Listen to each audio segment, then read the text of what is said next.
My name is Lily, and I've had hidradenitis suppurativa, HS, for years.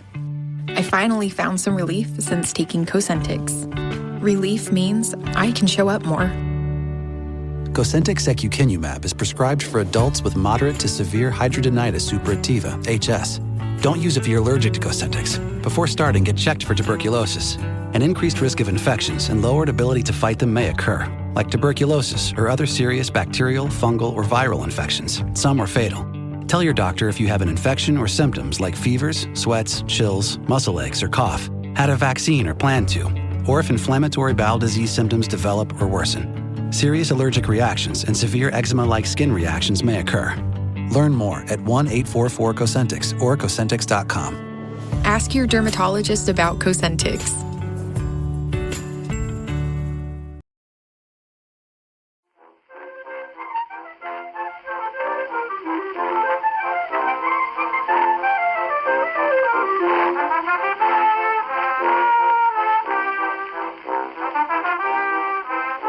About the 40s. There's no need to talk about pigs. I've got 13 piglets at home, but that's fine. Have you been up at all hours with those? Not really. Pigs are brilliant. I mean, they are amazing. I watched 4 of them being born. You can always tell that you can tell before you get to them because they make this incredible sort of rhythmic grunting noise. So you think, Rachel had also said the day before she made her straw into a big pile in the middle of the pen in the indoor shed where she's kept, and it's incredible. The little piglets they literally crawl out themselves and then they kind of nibble off their umbilical cords and then go around and find a nipple. It's just the most. It's like there's not none of this sort of mother licking it business. They just do it themselves. Sounds that. Anyway, it's mesmerising to watch, and they are very, very small. But you're wondering how many more can come out. And then there was one stillborn, but there were 14 altogether, and she's only got 14 nipples, so any more would have been tricky. This is the animal husbandry element of this literary podcast is something to recognise. I mean, she's a good mother. The big danger is them because she's big, sort of 200 kilo. So you don't want her leaning on the squid. They can crush them, but they do make an incredibly loud noise if they're being squashed. So she right. There's nothing cuter than a very small pig, other than 13 very small pigs all gathered. But together. We talked about this before. You don't name them all, do you? Because you don't want to. No, I mean the boys have named her Notorious Pig. Yeah, we've established that. And the runt of the litter has already got the name Piggy Smalls, which is predictable. But no, I mean, it's as somebody said on Twitter. Oh, how could you possibly? It was you, I think, Nikki. How could you possibly eat them? I said, you're right. There's almost nothing on them at this point. Right, babe. Yeah, they are cute, but they become pigs quite quickly. I mean, 6 months there. What's your best pig impression? No, I think I can do the pregnant sow is the best one.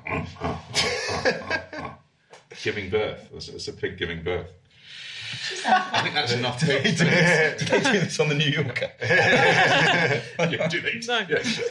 The New Yorker. I mean, I can tell you, Good. it's sort of weird reading. Early, you did that early. Can I just say, reading Joesph Heller while kind of having to go out and it was an odd experience. Was it? It's quite a hard Was it indeed? Yeah. The wonders of nature Yeah. and family life at its most idyllic, and then not. Anyway, shall we start? Yeah. Let's start. Okay.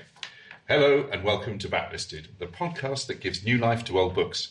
Today you find us in the orange and sea green offices of a successful middle-sized company in early 70s Manhattan, mulling over mortality, marriage and the miseries of middle age. I'm John Mitchinson, the publisher of Unbound, the platform where readers crowdfund the books they really want to read.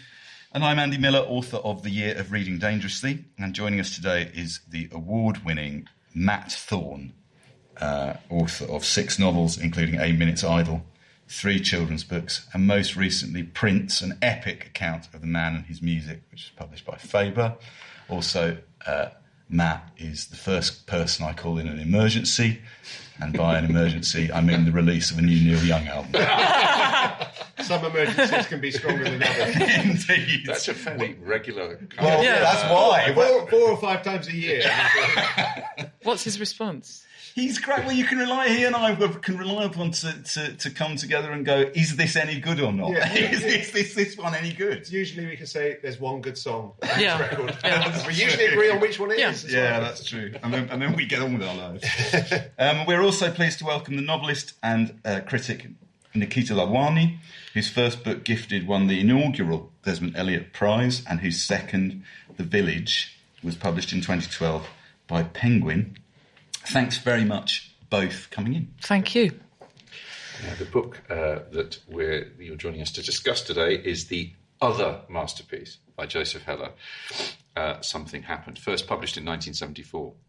But before we probe the underbelly of 70s middle-class life, we're delighted once again to welcome this episode's sponsor, Bloom & Wild, the UK's top-rated flower delivery company, a company that, as we learnt last week, is close to Andy's heart. Anyway, just to remind you that Bloom & Wild send fresh seasonal flowers through your letterbox, freshly cut, hand-packed, sent in bud, which means they last for more than a week. Plus, they offer free next-day delivery across the UK and even to Ireland, France and Germany. As a backlisted listener, if you go to www.bloomandwild.com and place an order, you'll get 20% off that first order. Just use the code BACKLISTED. I was at Bloom & Well once, and I have to say that they're lush, as we say in Cardiff. Right, switching from blooms to blurbs. Andy, what have you been reading this week? So I've been reading a novel that was published in 1982 called The Natural Order, and it was written by Ursula Bentley. Ursula Bentley, who died about 10 years ago, in her career published 4 novels. The Natural Order was her first. She then published a follow-up. Then there was a gap, and there were 2 more in the 1990s. And this book had been recommended to me by several people. I decided to read it because I've been reading novels by several of the writers on the 1983 Granta Best of Young British Novelists list. I just finished Midnight's Children. And so I thought, well, I've read Rushdie as featured on that list. I'm now going to read Bentley as featured on the same list. And actually looking at that, before I talk about the book, looking at the names on that list, the famous names on that list, or the names with which that list is synonymous, are the Amis, Boyd, Barnes, McEwan, Swift, Carter. Rushdie. Mob. No, Carter isn't on that list. Isn't she? Wow, that's interesting. Presumably because she wasn't under 40 in 1983. Maybe. I think. Close run thing. But also on that list, Maggie G, Pat Barker, Rose Tremaine. Amazing list. Also, much to my surprise, I'm looking at the people gathered around the table. Did you know A.N. Wilson was on that list? I did. But then I Did you know I have to say, I judged I was one of the judges on the 93. Of course you are, Yeah, so I'd sort of studied the form quite carefully. But Philip Norman was on that list. Yeah, very odd. Philip Shout Norman, author of a Beatles biography famous novelist called Shout, which Paul McCartney calls Shite. Anyway, so the list is quite... And there are clearly other writers on that list, but Ursula Bentley is probably the least well-known of that list. And I found this story that I thought people might find amusing, that Julian Barnes tells. He says, I remember lining up with my fellow young novelists of 1983, and after we had left our images in Lord Snowdon's camera, one of our more sardonic members remarked, well, they chose the best 20 from 7. You can. I wonder which sardonic then friend of Julian Barnes that may have been. Couldn't possibly comment. Anyway, The Natural Order by Ursula Bentley. This was compared on its publication to Beryl Bainbridge. I thought it was really good. I thought it was quite old-fashioned. Certainly, it has nothing of the fireworks that Midnight's Children does. It's quite weird reading them next to one another and thinking that they were both published in the same year. If you read Midnight's Children, I think you would. Now, Midnight's Children is 84, is that right? So they're published in the early 80s. I think you would read Midnight's Children and think, well, this probably was written in the late 70s, early 80s. Isn't it? I think 81, isn't it? Yeah. 81. Whereas this sort of feels like it could have been written In some ways, much earlier, yeah. And it really reminded me of not just Beryl Bainbridge, who I like, but other writers that I really like. It really reminded me of Sheena Mackay, and it really reminded me of Jane Garden. It's very much in that kind of zone. And it's about 3 friends from the suburbs of Surrey who see themselves as a Bronte-esque trio who go to work in a Manchester grammar school for boys. And various unpleasant and surprising things happen to them in the course of their first year. So the structure is their first year as teachers at that school. And Teacher novel, that's good. A good premise. Yeah.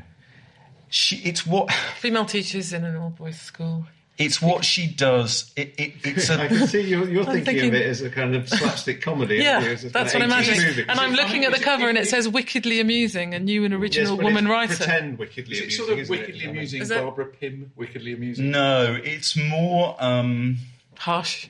It's fun. It's funny, but it's also what I liked about it was I expected it to be funny because, as you say, you think it's bearable. It's going to be quite funny, bittersweet, like it says on cover. It's much darker as it goes on than I thought it was going to be, and where the places that the darkness come from, very pleasingly, and never quite where you think they might do. So there's a kind of originality of imagination with what she's done with that setup. When I was reading it, I was thinking, well, the prose is very good.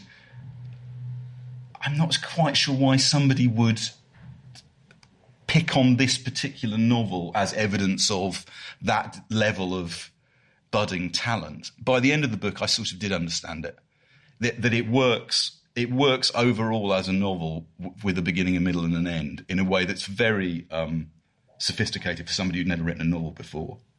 So the fact that we can look back on it now and go, well, she had this career and it didn't quite pan out, and you know, she had a lot of personal struggles, I think, on finding space and time in which to write.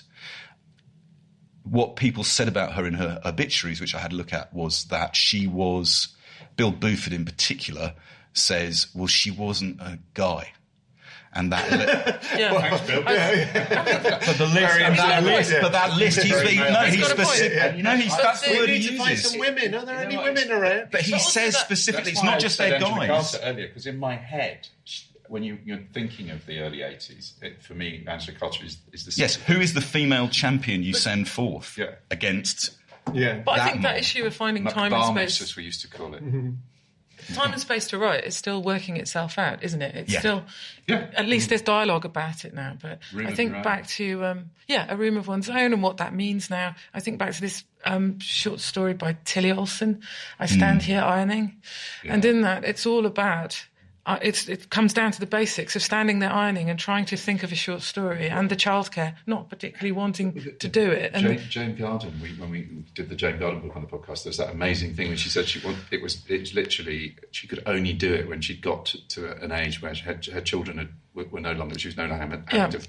And that's very feed them common apart. for that She era, started isn't it? Writing, You're always seeing the logistics being talked about. It's always about stolen hours and the actual Yeah. logistics of the writing and when do the kids go to sleep and I don't mind having a dirty house and the pride in that. And at that time, you're always seeing these kinds of justifications, explanations for why it's so hard to write. I'm just going to read this paragraph because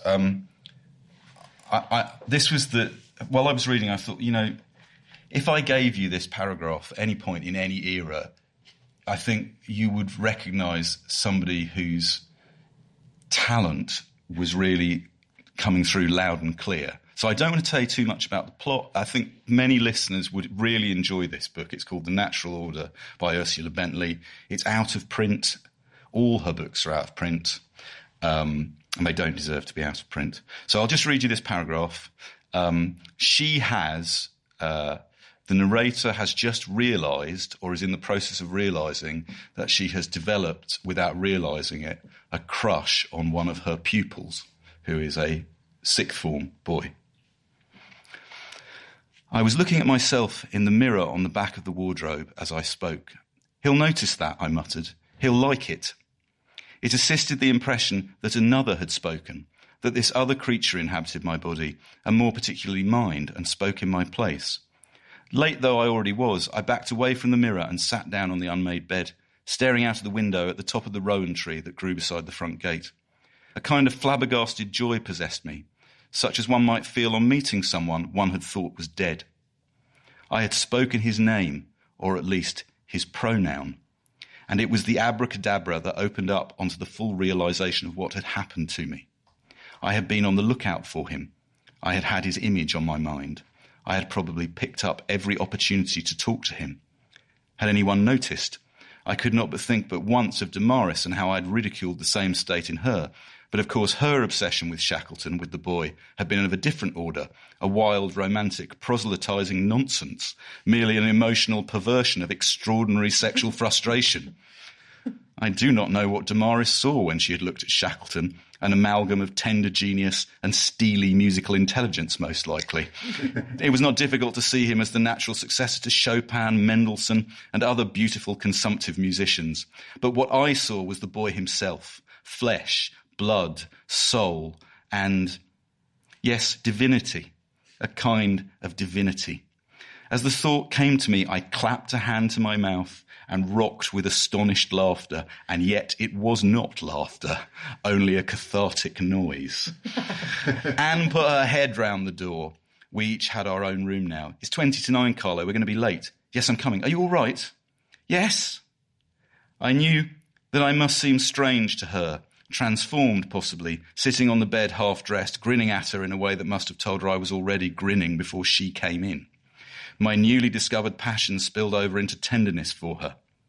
But it would not have been fair to tell her, to try her affection with the absurdity and the hopelessness of it. At that moment, these aspects did not worry me as long as it was kept secret.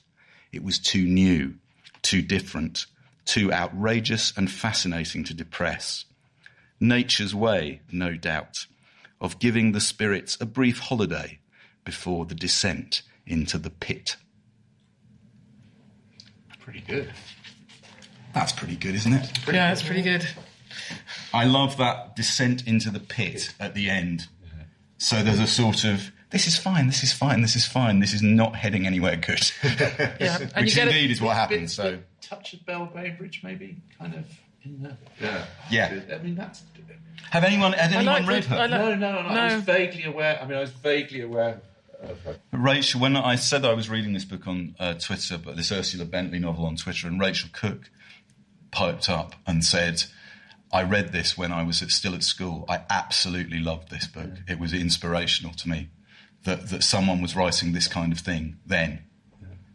So it's not really, it's a shit business.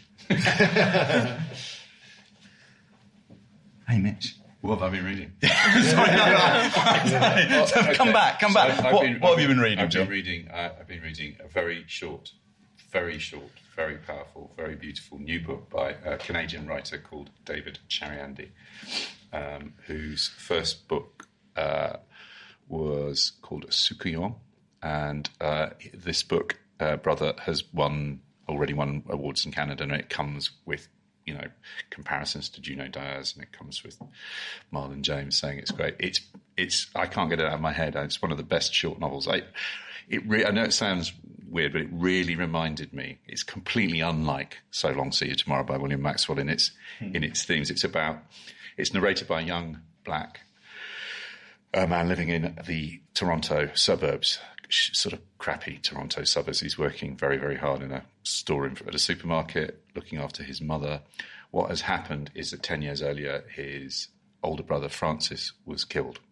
And I won't go into exactly why he was killed, but it's a book about grief. It's a book about brotherly love. So the narrative flips between 80s, when the brothers are watching, Dukes of Hazzard on television and kind of dropping out of school, becoming involved in gangs, and then the present day when his mum is sort of broken by what's happened. The eldest boy, Francis, has been killed. It is a simple story, but it's a book about growing up black in a city like Toronto. It's a book about the filial relationship. The mother-son relationship is one of the most beautiful I've done. As I say, it's very short, so there's absolutely nothing wasted. But God, he can write, and I defy anyone not to read this. The book is built up towards finally the moment when Francis is killed, And that is one of the best scenes I think I've read in fiction in a very long time. I'd go back and read his first novel. I haven't read his first novel now on the basis of this, but I think he'll be around. He'll be around for a while. But I'll read just a really, really short, just to give you an idea of the sort of it has the same thing of.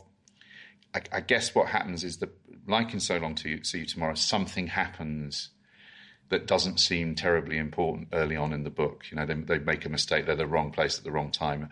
And just the fact that you can do that, and you're in a society where you're not seen as a human being, you're seen as a representative of something. And how these two bright, funny, witty kids end up in a tragic situation. This just gives you an idea of the writing, and it's not very long. Mother's face seemed ready to break. She's just discovered for the first time the two brothers have come home, and they're in trouble with the police. The police have brought them home. Mother's face seemed ready to break. It's hard to describe, like watching a glass ball being dropped in a slow-motion movie. That fraction of a second just after the glass hits the ground and it's still a ball, but the cracks are everywhere, and you know it's not going to be a ball much longer. It took another 10 minutes for the next bus to arrive, and climbing on, Mother paused, gripping the bars before recovering. The bus headed off, the cooked-up fumes of diesel and hot asphalt as it went. The shimmer of the street and the world all around, a deep gut sickness, dizziness. I managed to avoid falling, sliding down the glass side of the shelter to the sidewalk. I don't know, it's just a lovely little, I mean, it's a sequence of luminous moments. But Matt, you said that I started it, yeah. It's interesting. I mean, the first thing I noticed was him saying that although it was a short book, it had taken him a very long time, which I think is the right way round. Yes, the old. More of that later. I'm sorry I couldn't write you. I'm sorry, this is such a long letter. I didn't have time to write you a short one. Yeah. I mean, as short fiction goes, I think it's the cumulative power comes. You know, the final third is pretty hard to read, but I mean, you know, he's a proper writer, so he gets you to the end, and it is devastating, but it's very beautiful, and not without hope. I definitely read other stuff by him. Let's pick this up again shortly. So we had a tweet this morning from one of our listeners, another Ian on Twitter. Hello, another Ian. And he was very nice about the episode that's just gone up about The Townhouse by Nora Lost with our guest Lucy Mangan. He says some very nice things about that. Thank you, Ian. And then he says, another good one, my faves are always the ones on once massive, now forgotten authors familiar from second-hand shelves. Open brackets. My least faves are the ones on cognoscenti acclaimed but unknown to the masses works about unlikable people. So, Ian, you might want to fast forward to the end of this particular podcast. Not the cognoscenti bit necessarily. We're talking about a novel with a very current issue of likability in fiction will be at the forefront of our minds. Something Happened by Joesph Heller. This is the novel that people who love Catch-22 generally, in my experience, I did a straw poll in the office, and 3 people in the office had started this book and abandoned it before page 100 because they just couldn't deal with the unpleasantness of the narrator who is a sort of early middle-aged, nattily dressed, middle management, early 70s New York executive. I want to say immediately, before we ask the traditional question about where you first came across the novel, that I have to say, particularly to Matt, who chose this book, that I found this the most stressful novel I've ever read. not one of them. I was thinking as I was reading, I've never read a novel that stressed me out like this. Why has Matt made me read this? What does he want me to know about myself? It was I thought it was an incredible experience. I said to you on email earlier in the week, it's 570 pages of being in the head of really, really difficult, complicated, unpleasant human being. But we're going to talk more about why. Just to answer that stress point, I just thought it was quite interesting that on the back of the book, you've got Mr. Mark Lawson saying it's the most reassuring book he's ever read. Yeah, I've seen that quote. The polar opposite. Yeah. where, Matt, did you first come across Something Happened? Okay, so I was on holiday. I was about 11 years old, and I think I was somewhere terrible like Swanage. And It's that famous holiday destination. and my dad had let me go over to the sort of second-hand bookstore, and I had a £1 coin, and I bought this Something Happened book, and I took it back to him, and I said, Dad, I've bought this book about a man who works in an insurance agency. He works in an insurance agency. He was a systems analyst at an insurance agency. And he said, why on earth have you bought this book? It sounds like the most boring thing in the world. And I've always loved, as a kid, the idea of working in an office. And it was something that I've gone on to write about. So I was really enjoyed the idea of reading to him, look, all these funny things that are happening in the office. And he's going, well, that sounds like my job. That doesn't sound fun. There's nothing exciting about working in an insurance company and having all these office politics going on and all the rest of it. But for me, it was absolute catnip. It was really exciting to sort of see that adult world. At 11? Yeah. Of course you were. And you brought with you, is that the copy you bought for £1 in because I knew Swanage? Nikita would be like, no, you didn't, not when you're 11. So that's the copy. No, I couldn't believe that you did it when you were 11. I also love that whenever you have a dad anecdote, it always fulfills its potential. It's always brilliant. Whenever Thorne has a dad anecdote. Well, for the rest of the good. holiday, I sort of sat there, reading it alongside him, and he'd look over occasionally, and it would be, strange descriptions. Let's park. I think we need to look. We could just spend an hour talking about the effects of this book on an 11-year-old child, but we'll come back to it. Yeah. Nikita, so you have very kindly. You'd read Hella before, right? You hadn't read this book before, but you read Hella before. Can you remember when you first read Hella or what you read? Yeah, I can remember it quite well, actually. It was Catch-22, and it was when I was 19. It was just around my 19th birthday, which was in the summer holidays after my first year at university.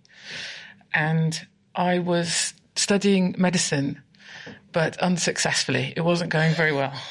And Some patients died. I kept trying to study in medicine, but it didn't work. Yeah, and so in that summer holidays, I was supposed to be studying medicine and dissecting and doing those kinds of important things for a first-year medic. And instead, I would go to the library a lot, to the humanities library, which seemed impossibly exotic to me as a medical student. And I attempted a sort of nerdish read the canon. Yeah. So I would just go through the greats. And so I read it quite quickly in a day or two because of the approach, which was a sort of speed reading, I wouldn't recommend it. Right, yeah. Approach.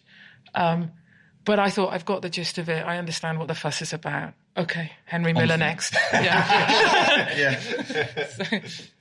Did you... I didn't go back to it, but I have to say I preferred this book to Catch-22. Really? Controversial. We'll come on to that. But maybe it's just that I'm older. Jonathan Franzen. We might take a older. We might take a vote at the end. Yeah. And maybe even share it with the listeners what the result is. But I think age has got a lot to do with it. So reading it now is very different from being 19 and obviously Matt being 11. But 11 is interesting because it does strike me that, for you to have got on it at all at 11, it does tell you something about Hella's language in this book. Yes. Although it is... I think also I was pretty traumatised by reading it, but I have come to the view that it is a truly great novel, though difficult. But the language the language is absolutely. I think it's one of.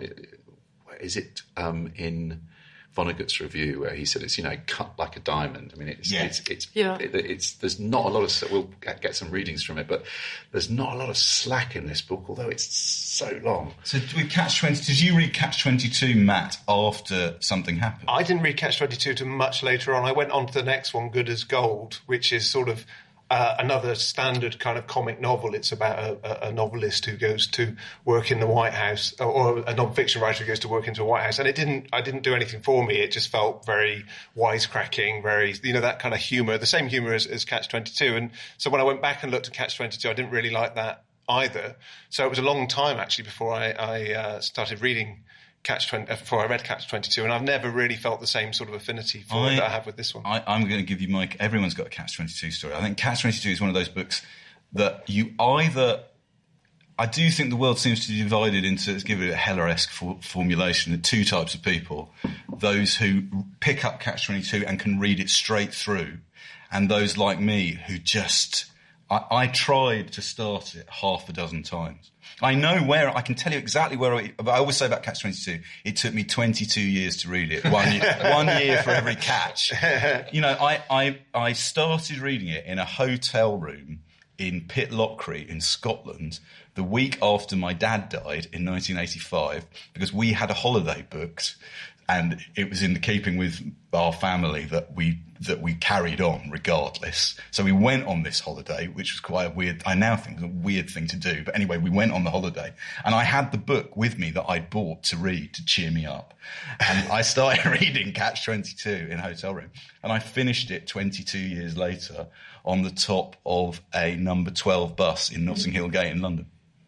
I mean, I did go back and start it again several times. It's interesting. I found everybody does probably remember. I found that you have to get to about... What I discovered about it was you have to get to about page 75, and no pun intended, something happens on about page 75 of Catch-22, and then I sort of thought, OK, this is like a map. Yeah. This is like a terrain with each chapter is a light in a different place on the map, lighting up a different thing, and that's how he wants to tell you the story.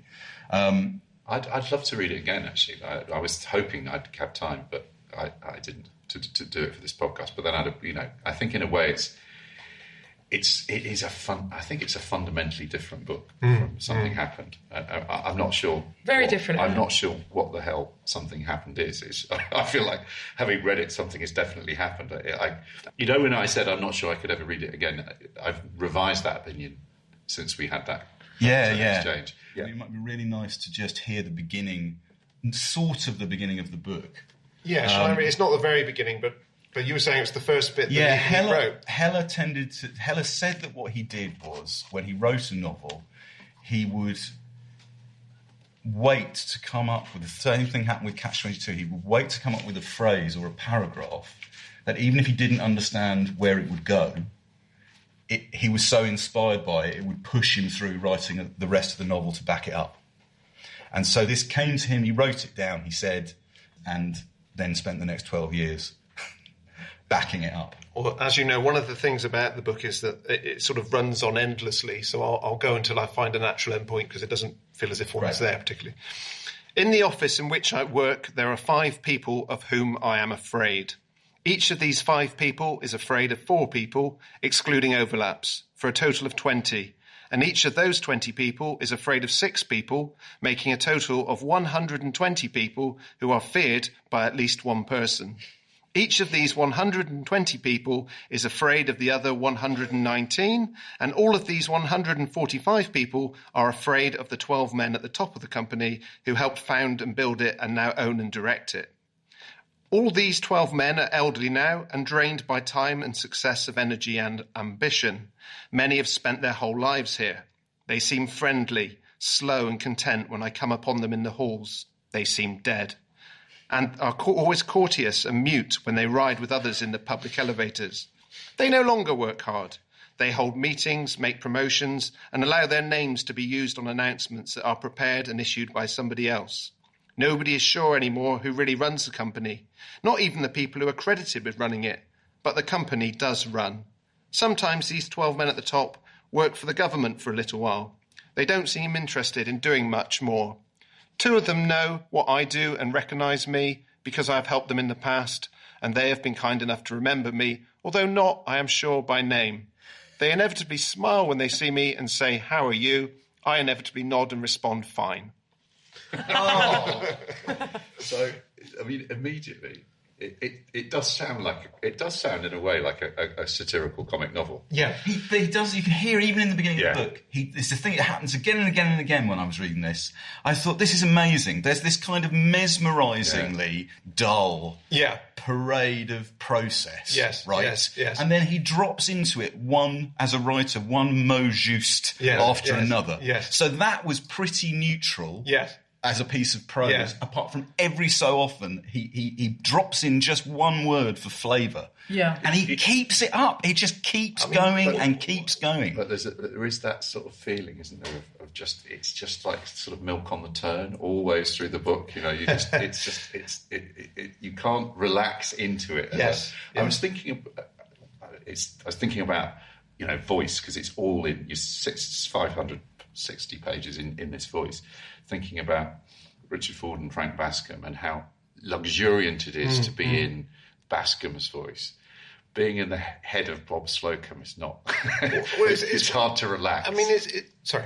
Oh, I was going to say he does the same thing with pace as he does with the mot juste, in that every time you're involved in the processes of the office, he'll go and do something very weird, like get very angry with the person who's wearing the wrong outfit, and imagine like beating him up, even though he's a cripple, as he calls him.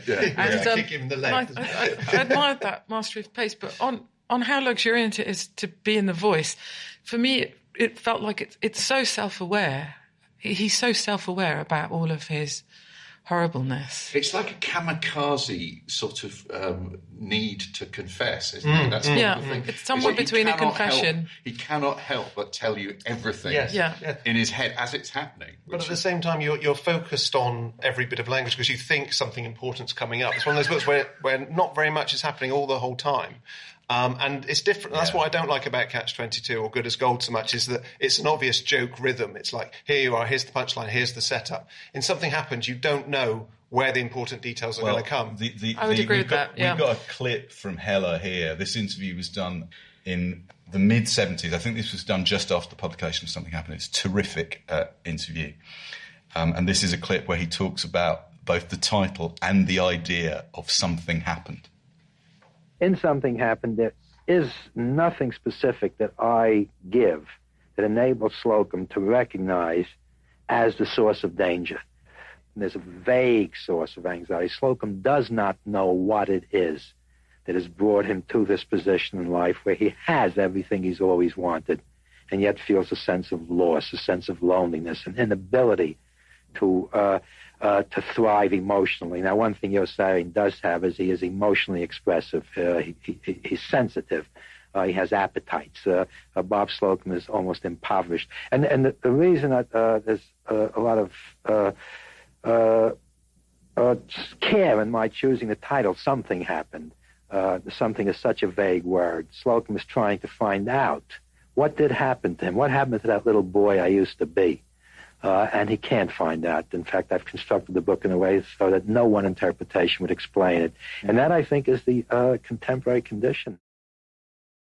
What a place to come out. Thanks, Joesph. I mean, but one of the senses of this book, I think, at the time was that he'd gone loopy. You know, that it'd taken him such a long time to write this book after Catch-22. It was 13 years. And the idea that this was Joesph Heller, you know, writing fairly autobiographically in a kind of crazy way. And I think you can tell from what he was saying there. I think it sounded genuine. I know writers sometimes lie about, you know, their intent, but that sounded like he genuinely had thought about him as a character and thought about that voice, even though you don't really see that in the book. It feels very artless. It's sort of deliberately artless. Yeah, what's interesting for me is that it feels somewhere between a confession and a talking cure, as though it's an act of therapy and that he can take control of his life. Or you feel it's so artfully bound up with Heller that, you know, Heller might be in the act of creating art, taking control of something. Because there's a lot of this Freudian stuff that he tries to stitch together, a constellation that goes from parent to child to parent, again and again and again, as though he's trying to work out who that little boy is. He's got a little boy. The little boy's crucial to the plot, and where he comes out. And one of the things that I thought when I was reading it is I didn't actually find the voice repellent, even though it's so misogynist, homophobic and racist, and he assumes that all the readers he has are misogynist, homophobic and racist. Slocum. Slocum assumes that as he tells the story. And it's that feeling of being allowed to be those things, or to be allowed to be the worst parts of the self. You asked me earlier, why was it stressing me out? I felt I was being confronted with a parade of my least attractive traits. My own humanity at its worst had been dragged out and put in front of me. In some sort of a bizarre display of honesty and self-awareness. But also in a kind of he does this wonderful thing of sliding from subject to subject. And sometimes, like we were saying earlier, you've got a bit, haven't you, Nikita? We must read this bit. There are transcriptions of family arguments. He has a wife and 2 children, which contain not only the dialogue between Slocum, his wife, his daughter, his son, but not his second son. We will perhaps talk about that at some point as well. But also Slocum's analysis of every parry and jab that each family member makes in the row, right? The need to win. Oh, yeah. God It's almighty. so painful. It's so painful. What I find so poignant about those sections are that, I mean, this section I'll read now is from a conversation with his daughter. And even though it's a big argument and he's constantly having arguments with her about, as he says, everything from money, smoking, sex, marijuana, late hours, dirty words, schoolwork, drugs, blacks, freedom, hers, and insults to my wife. Even though he's always having these arguments, I feel like he could really get on with her. And it's a tragedy. They're kind of good friends. Yes. And she keeps coming and saying, "Why aren't you interested in me?" Yeah. And then they have this parrying good time, but it's all done in argument. And in this section, so he says that he argues with her about those things that I just listed. And then he says, "What will you do?" she will ask baitingly, "if I come home with a black boyfriend?" This is a peculiarly ingenious stroke of hers that requires lightning dexterity to counter, and with which she does succeed in confounding and vanquishing my wife. There is no way out, and I am tempted to award her accolades. If I tell her I'd object, I'm a racist. If I tell her I wouldn't, I have no regard for her. My wife succumbs by taking her seriously. I survive by skirting the trap. I would still ask you to clean up your room, I reply, nimbly, and to stop reading my mail and showing my bank statements to your friends. And then he says, "Of course I'm a racist, and so is she. Who the devil isn't?" And I think he's asking the reader those questions all the time. So who wouldn't, if you were a white male who works high up in an office, want to go and fumble someone in the storeroom again and again, and here you are, let's do it together. It's an odd relationship. It's strange, isn't it? Because a lot of it, you don't know whether he's trying to reflect the period of the time or is actually reflecting the period of the time, or whether he's deliberately trying to be offensive. So some of the time you're reading it and you can think, okay, I can go along with that, and then suddenly they're all off sleeping with prostitutes, and and you're thinking, well, how is this something that he was actually accurately reflecting? We should say that one of the things that's fascinating about this book is that it was tremendously commercially successful. Really? It didn't just go straight to number one and then fall out 2 weeks later after people started trying to read it and couldn't get on with it. It stayed at number one for weeks and weeks and weeks. And I would have thought it presents an almost unique challenge to any publisher to try and present it in such a way. I'm going to read the blurb, and then John might read a little bit of Kurt Vonnegut's famous review relating to how this book was packaged. We've got a blurb here which Matt and I compared blurbs and we worked out it's fundamentally the same one. So this is like a corgi paperback from the mid-70s. Bob Slocum is a promising executive. He has an attractive wife, 3 children, a nice house, and as many mistresses as he desires. His life is settled. He has conformed. Society demands, therefore, that he should be happy, or at least pretend to be. But the pretense is becoming more and more difficult as desolation, frustration, and fear take over. It was the madness of war that inspired the magnificent lunacy of Catch-22. It is the malaise of modern America which prompts this brilliant novel, a book as splendidly unique as its predecessor. I mean, in a way, splendidly unique. And they're trying to say, it's iconoclastic and it's satirical. But, John, the Vonnegut review sort of gets to the heart of it, doesn't it? There's so many great bits of the Vonnegut review. I mean, he describes it as black humour indeed, with the humour removed, which is a feeling. I'll just read you a little bit. There will be, he says, Kurt Vonnegut, a molasses-like cautiousness about accepting this book as an important one. It took more than a year for Catch-22 to gather a band of enthusiasts. I myself was cautious about that book. I am cautious again. The uneasiness which many people will feel about something happened has roots which are deep. It's no casual thing to swallow a book by Joesph Heller, for he is, whether he intends to be or not, a maker of myths. One way to do this, surely, is to be the final and most brilliant teller of an oft-told tale.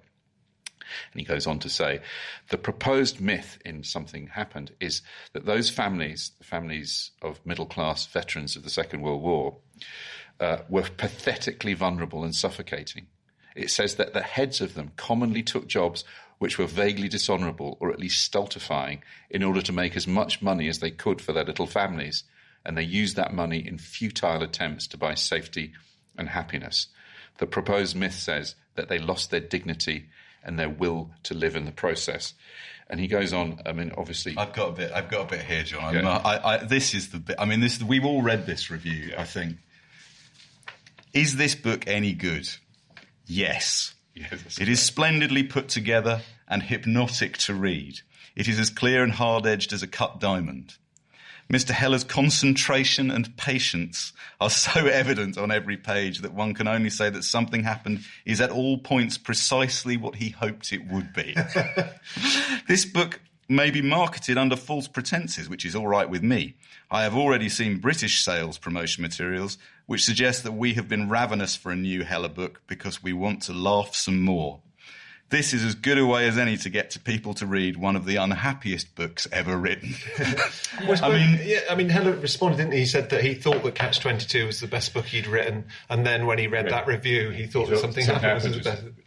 It is, and it's great. I love it. And he also says he's counting on a backlash. He expects Vonnegut younger readers to love Robert Slocum on the grounds that he couldn't possibly be as morally repellent and socially useless as he claims to be.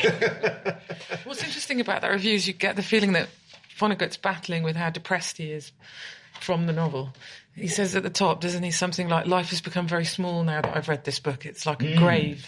Life has become like a grave. Yeah. And at the end he says something about that he can't laugh. He's supposed to be laughing at this book, but in actuality it tells you that I can't remember it exactly. As far as I know, though, Joesph Heller is the first major American writer to deal with unrelieved misery at novel length. Yeah. Now, the thing is, people might be listening to this and thinking, oh, why would we want to read that answer? Because it's artistically, what Vonnegut says, which sounds like a backhanded compliment, is true. That Heller set himself this task. But it is quite funny too. Thing. It is funny, and it's absurd. It's a triumph of sort of absurdity made large, isn't it? And he does something. It's important to say he does something, I think, so audacious at the end of the book that you almost, and we're not going to say what it is, but that it's almost, it does make you think. It does make you rerun the whole narrative again, I think, and the fact that he's prepared you. There's a great review from a few years ago making a claim for this as being one of the greatest novels of the 20th century by critic Carmen Petaccio in the LA Review of Books, and it says, works before and after Something Happened have played with a similarly paradoxical magic, creating a presence out of absence, crushing their characters' hopes and certainties as a way to provide their readers with certainty and hope. And there is that strange cathartic feeling that by making this book so dark and hopeless, because, I mean, without giving too much away, Slocum doesn't, you think the usual thing is you have a bad character and the bad character gets judged and the bad character doesn't.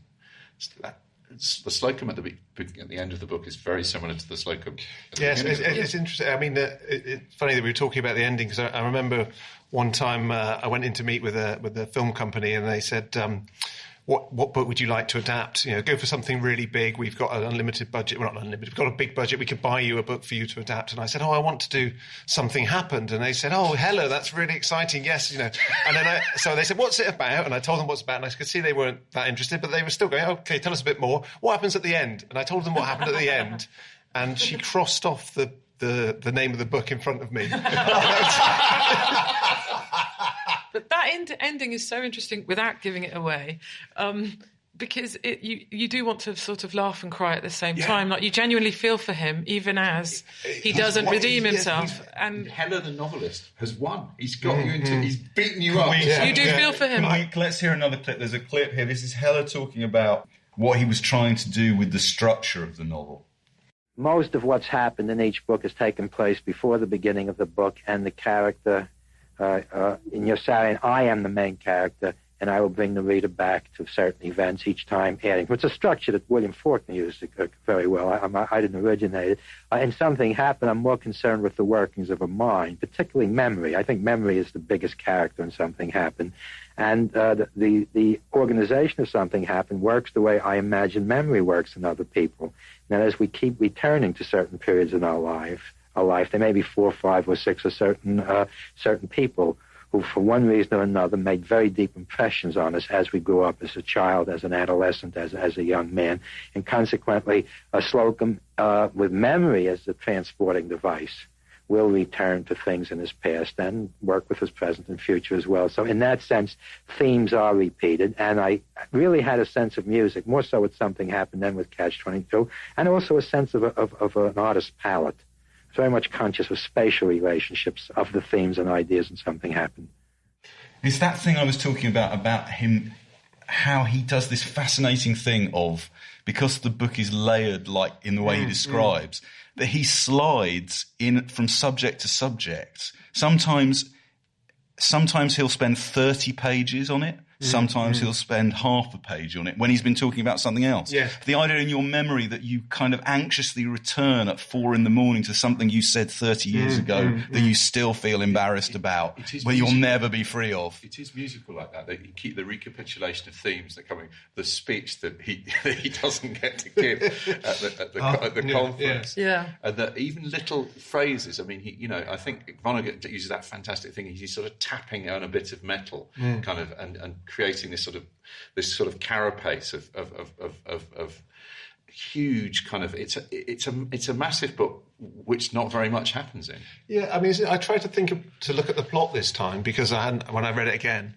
and I thought that the office politics in it were a bit more structured than they were, because there is this thing about him wanting a promotion and that sort of set up at the beginning about him taking over the job.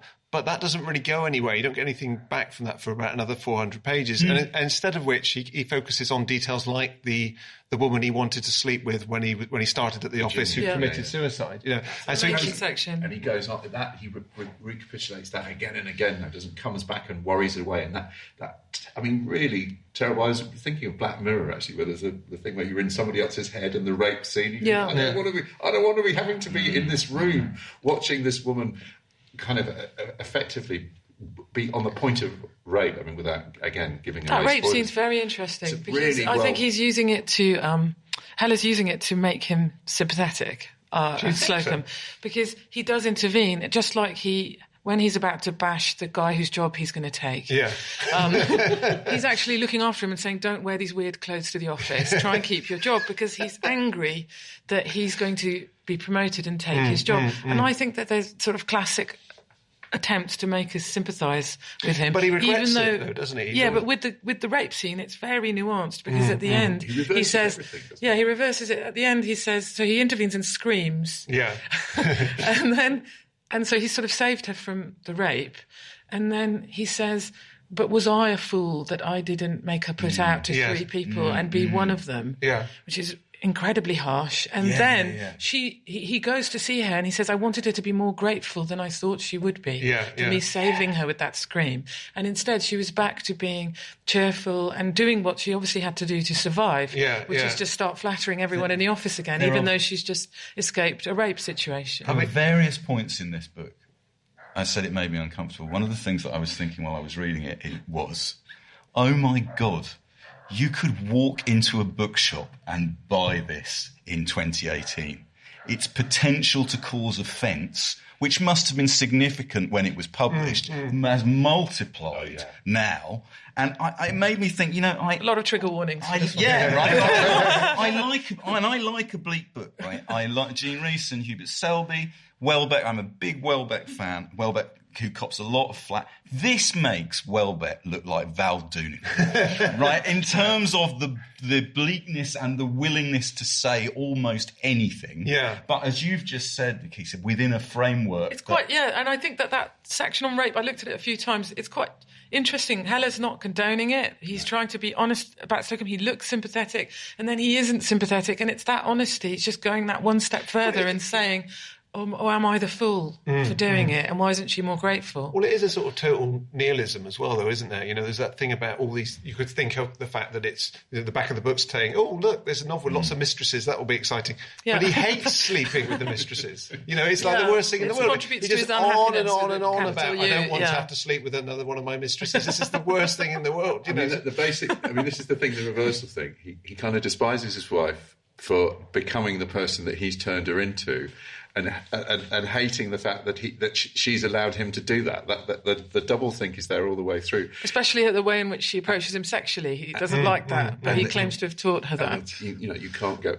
You have to mention Derek, the severely mentally handicapped child that they have, they just...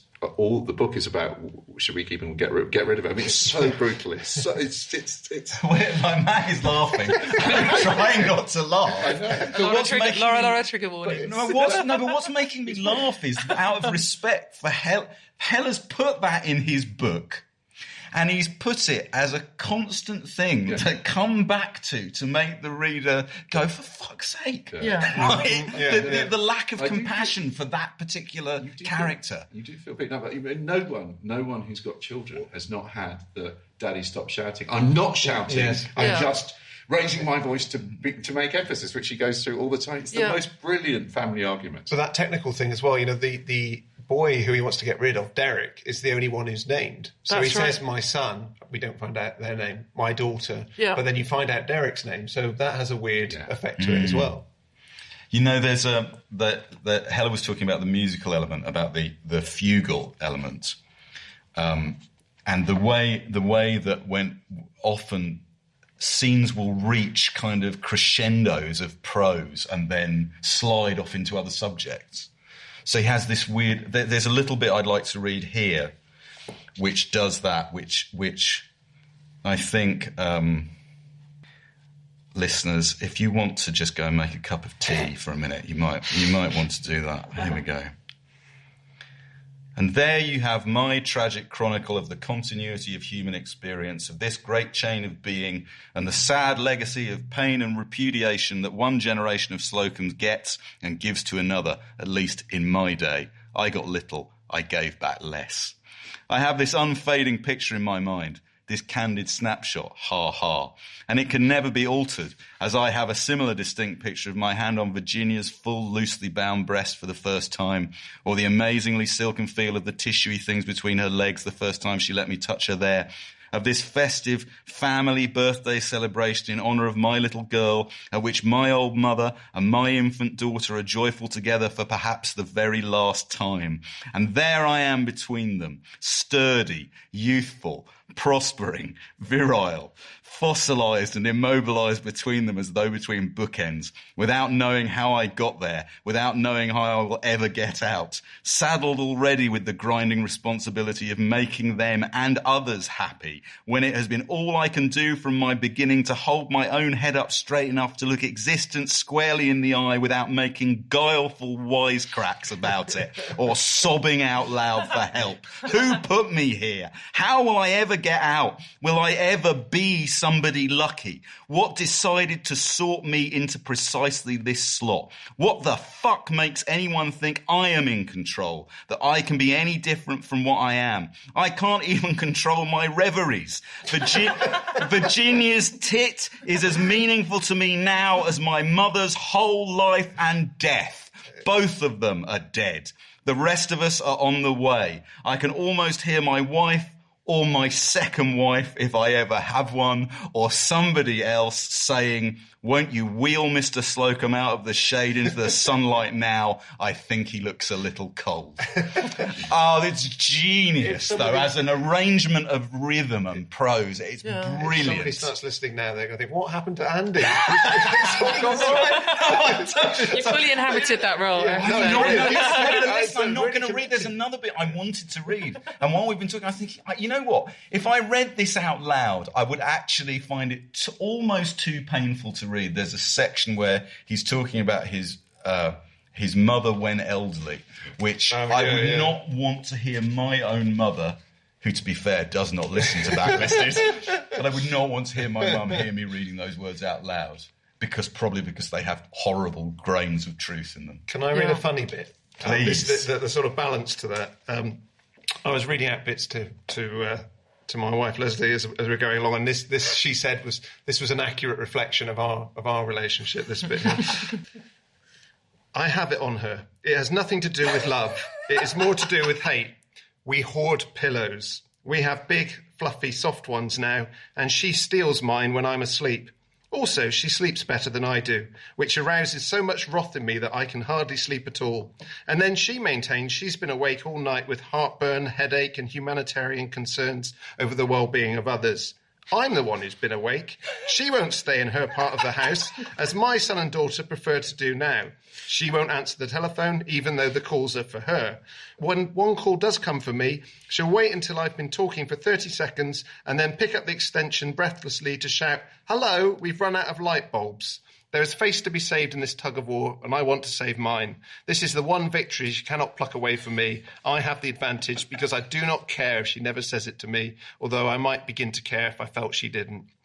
Good insight. Well, it was the hoarding to your relationship. It was the hoarding of the pillows. Later on, he has that bit where he wants 4 more pillows than his wife, and he wants to be up higher so he can look down upon her. But it's that kind of. I mean, the thing is, the marriage does function in the novel. I mean, obviously, and he's sort of.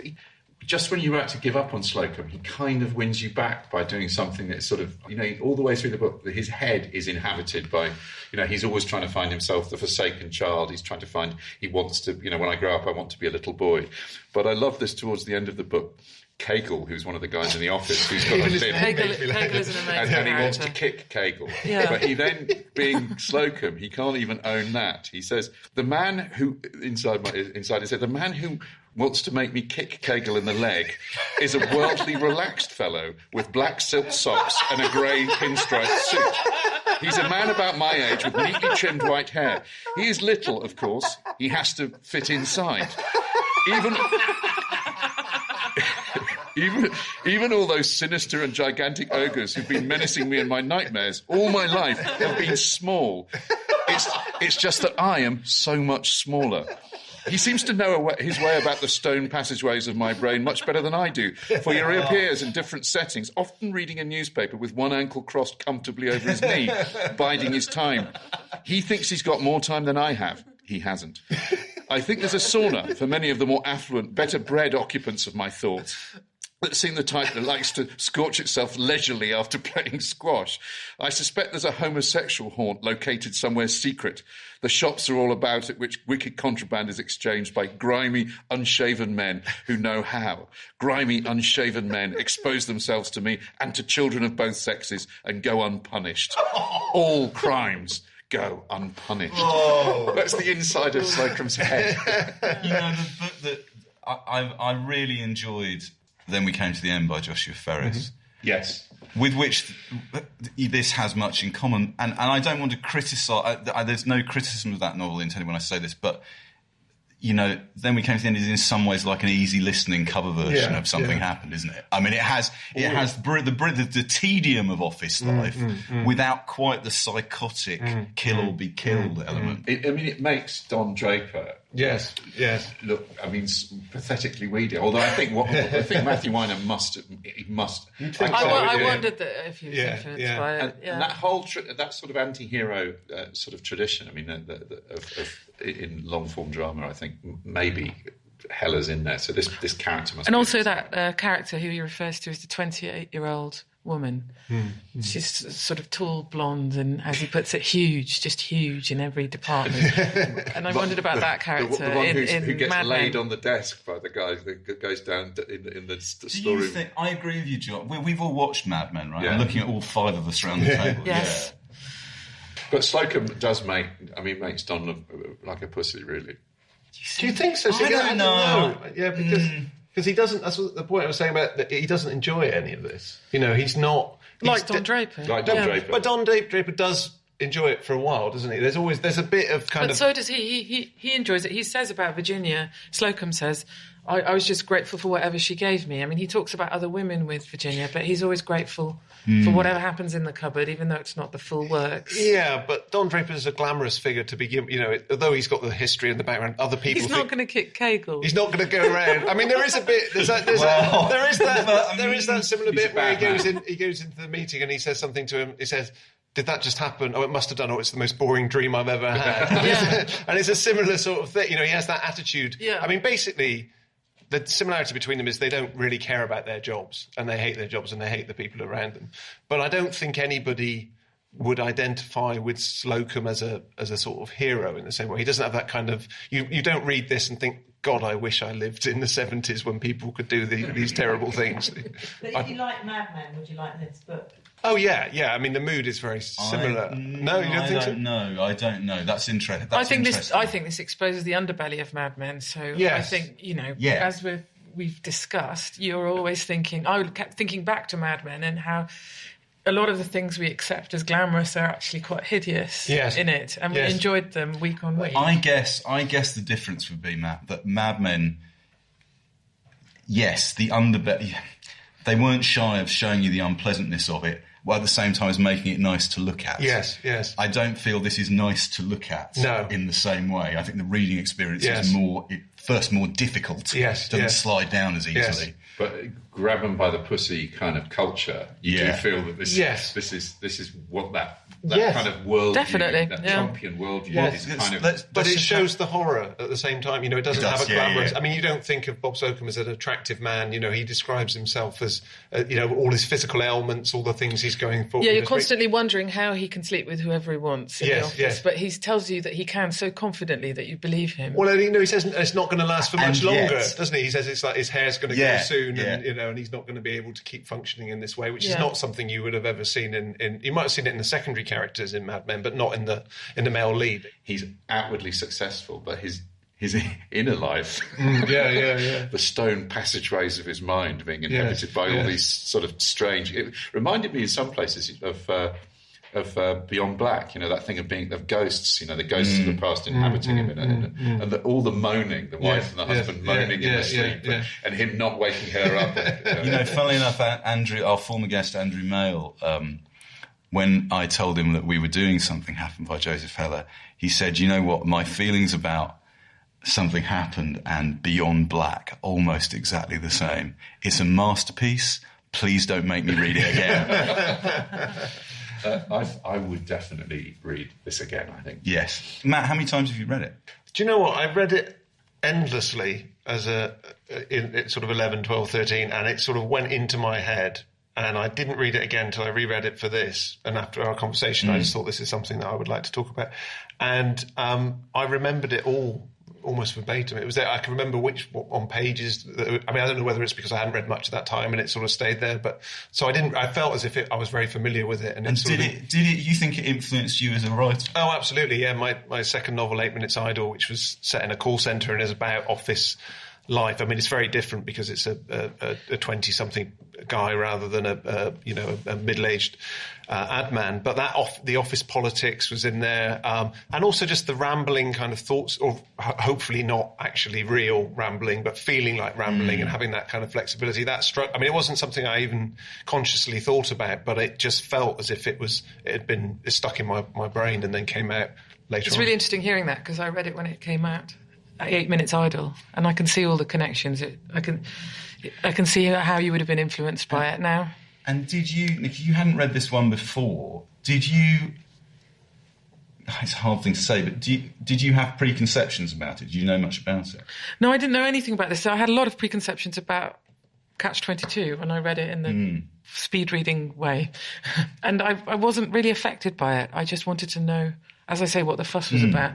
And I couldn't really... I could see the format was inventive, and I could see this idea of point of view that was going around was very interesting in Catch-22. And with this, I just read it much more as a novel. We were talking earlier about whether you see it as a documentary of the time. And I accepted a lot more than maybe many of you did. When I read it, I accepted it as a document in the way that you accept Mad Men as a document of what was going on in the office, in the way the secretaries were reliant on what was happening with their bosses and not happy about it, consent, race, all those things. I read it with a kind of sense of this is what it was like, this is a documentary. So it's interesting to hear Helle talking about how he's created this crazy, unsavoury character. I know that we all accept that it's not a particularly savoury character. Vonnegut says that about this book and Catch-22 taken together, Mr. Heller's two novels, when considered in sequence, might be taken as a similar statement about an entire white middle-class generation of American males. My generation, Mr. Heller's generation, Herman Wouk's generation, Norman Mailer's generation, Owen Shaw's generation, and so on. So I think that idea of... I think that is a kind of the malaise, the condition that he's trying to pin down. We have to stop in a minute. Yeah. I was kind of interested, but I never think of Helle in the same bracket as Bellow, Updike, Roth. No. Those are the literary New York American male titans. In a sense, having read Something Happened, I can't understand why you would not put Helle in. Well, it's really interesting because when Helle died, Updike said something like he wasn't in the first order of American writers and he wasn't particularly that great. And you could see he was very much deliberately, separating him from them. And I think that's because some of the later books that Helle wrote weren't as good. But I did want to say it's interesting that, if you read Updike or Bellow or Roth, the kind of things that are being spoken about in this novel sort of satirically and, critically, even though it's coming from a character, you're not always aware that he's doing that. These sort of things are presented without apology in Updike and Roth and Bellow. Exactly, when they're talking about the woman that they wanted to sleep with when they were younger, it didn't happen, you're supposed to think, oh, God, and totally identify with them. You're not supposed to have that with Slocum. That's interesting you say that because there's this remarkable ring of self-conscious irony and self-awareness whenever those things take place in this book, I think. And you could say it's not dissimilar from a Philip Roth novel, and there's a lot of self-loathing in Philip Roth for thinking that way or being that way. I mean, his character's him, however you're going to separate it. But in this, right from the start, right from the bit that you read from that page, you've got that self-awareness as a sort of elastic band around the event that's being described. It's always there, I think. Whenever he thinks about how he's not attracted to his wife or how he wants to kill his son, those kinds of things. He wants to kill all of his It's always there, isn't it? He's always presenting it. My wife is unhappy, my daughter is unhappy. But he's not an academic, he's not a writer, he's not any of the things that Updike and Roth's characters, Bellows are. He's an ad man. No, sorry, not an ad man, he's an insurance salesman. Yeah. We're going to take 2 votes very quickly, right? The first vote is, just for the hell of it, there are 5 of us gathered around this table. Which novel do you prefer, Catch-22 or Something Happened? Raise your hand for Catch-22. Raise your hand for Something Happened. Unanimously carried by Something Happened. Okay, my second thing we're going to vote on. Would you recommend our listeners read Something Happened by Joesph Helle? Yes. Raise your hand. It's not working for radio, this. I think that's another unanimous. It's another unanimous, yes. We've talked a lot on this particular episode about how challenging this book is, but hopefully from what we've talked about, you've also heard we've laughed a lot and it's given us a lot to think about. And I think this is a magnificent book. It made me so unhappy while I was reading it, and I can't wait to read it again. Intent realised. I agree, and I think there's so much to unpack there. I will definitely go back. I think it dwarfs a lot of the novels by those other writers, I have to say. Yeah. I would say it's worth sticking to till you get to the end, because that actually transforms the book in some way. We can't talk too much about the ending because it gives a lot of it away, but it does. I mean, I am loving Vintage trying really hard to make it on their cover a little bit more. The years were too short, the days were too long, and then ... something happened. And then the quote from the Telegraph, a marvellously funny, sad, wise, rewarding book. I mean, it is all of those things. Something does happen, though. It's important for listeners to know that. You might read it for 400 pages and think nothing's happened. But this time when I read it again, I had a totally different feeling about the ending than I did when I read it before. I think I think it can be read in lots of ways. And I think that's true, but I think what it does is you realise that what he's engaged in something much more than you thought he was. So we're at the end now and something is about to happen. happen. Well, as Bob Slocum might say, it's time for us to move on. I don't want to move on. So we've got this episode's Unbound project worth backing is #sonnets, beautifully designed sequence of 155 Shakespearean sonnets, amusing Shakespearean sonnets on subjects such as Kim Kardashian, Tinder, and Pikachu by the comedian Lucian Young. I was particularly drawn to sonnet number 14, entitled Walter White. O Heisenberg, did not that shaven head contain the thought that thy wicked deeds could scar thee? Thou shouldst have taught thy chemistry instead of cooking crystal in some antique RV. It's a nice rhyme. Good, it's a good rhyme. As ever, if you pledge for it or any of the other 364 Unbound projects currently live on the site, you backlisted listeners will get free postage on that pledge by entering the special code HELLER as you check out. That's HELLER. Thank you to Matt.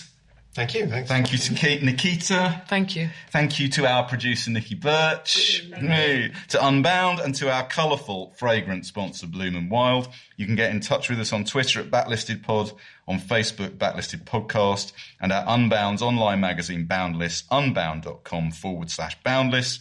Also, if you felt like rating us on iTunes, 5 stars or fewer. We'd be really pleased, and I'm going to add at this point, we're tantalisingly close to a highly significant star rating. Yeah. Please, Mum, if you did listen to this one, anyone. This thank isn't you. the one Anyone. for your mum to listen to. No, that's maybe Do not. it when I get home. No. No, well, thanks for listening. I'm apologising to my father for laughing. He thinks we laugh too much in this podcast. I wasn't expecting to laugh in this particular one. We'll be back in a fortnight. Until then, goodbye. There are 5 people around this table. I am afraid of 4 of them. There should be 5 of them. Oh, brilliant. That was great.